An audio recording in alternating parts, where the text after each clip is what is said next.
So these are some of the accessories that I got for the Insta360 just to see what would end up working out.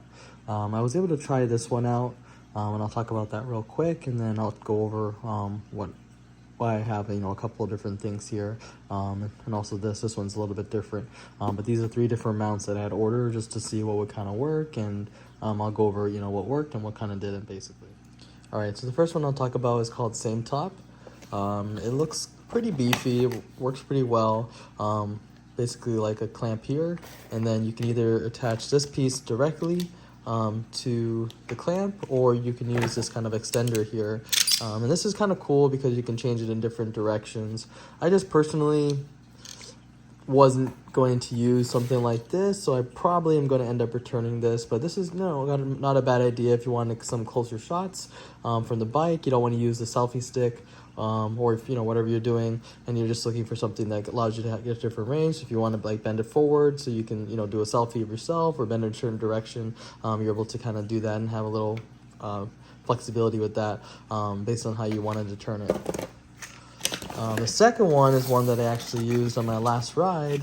This one's by a company called Ulanzi, and it's the R094 multifunction super clamp mount.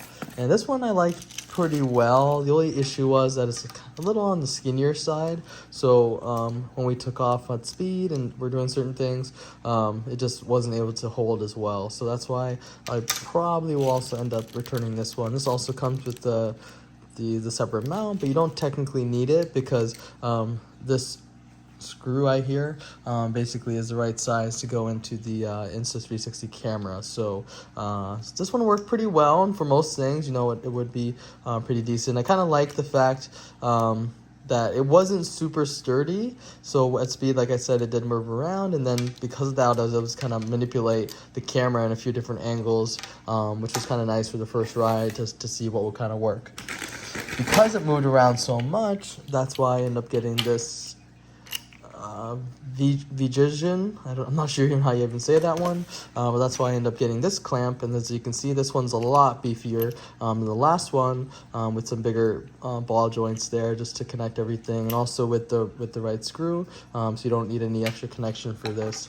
This one, the pros are it's not going to move. It's very sturdy. This is pretty similar to the one that comes in the motorcycle mount kit that comes with the Insta360.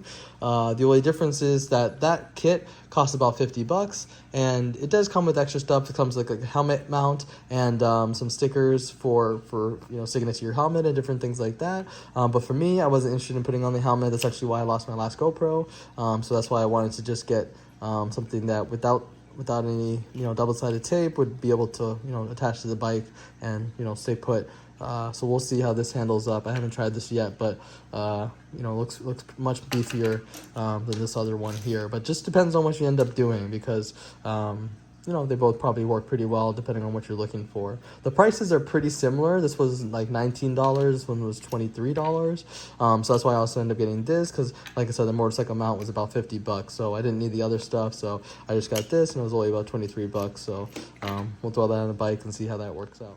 So one of these things was not like the other, and that was this. This was actually an aluminum frame cage. All these things I got just off of Amazon, and that's the SKU, I guess, or the code that you would need for that. I went ahead and opened it and actually installed it on here. And just a couple things. They actually have nice coverage of both the cameras, and so I like that pretty well. They do actually have a variance in the lens for the front and the back, so you got to make sure that you're connecting that one. You can kind of tell from the side here, the front here is a bit thinner than the back lens here, so, or the back lens cover I should say. So you got to make sure that you're putting that on correctly.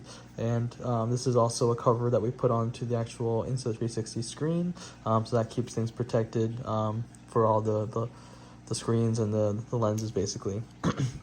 Here's the aluminum cage that came with this as well. It's pretty sturdy, it looks pretty good. What I like about it as well is at the bottom it has 2 options. So you can secure it with the bolt that comes with some of these items, or you can put it in just with the screw there. So you have a few different choices as to how you want to set this up basically. So also the way you put it in is just at the top here. You just basically slide it down, and then you pop this down on top, and then you screw it down, and there you go. Now your edges of your camera are nice and secure, so that keeps things in place pretty well. Especially when you're on the road, you know, if anything comes flying at the camera, this will just be extra security, just to keep things safe. It's a pretty expensive camera, so you don't want to keep going out there and buy one if something happens to this one. So then we would just connect it basically to this here.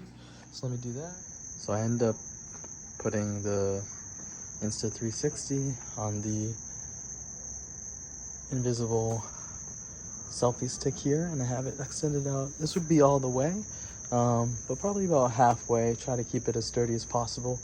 I'm not gonna go too crazy today. I'm trying to get kind of a rear shot here, so I left it kind of downward, so let's see how that works out. And then here's the clamp attached here. I put on my glove because with it on, I'm able to tighten this a little bit more, and you want it as tight as you can get it. So keep that in mind when you're tightening your stuff up, to put on your gloves, or if you're able to do, you know, whatever you can to get some more leverage. You want to get it on nice and tight so that stays on there. You can see the longer it is, the more it's going to kind of wobble. But some of that's taken care of with the effects. So yeah, let's go for a ride and see how it is. I want to try it out at night, so let's see how that works out here.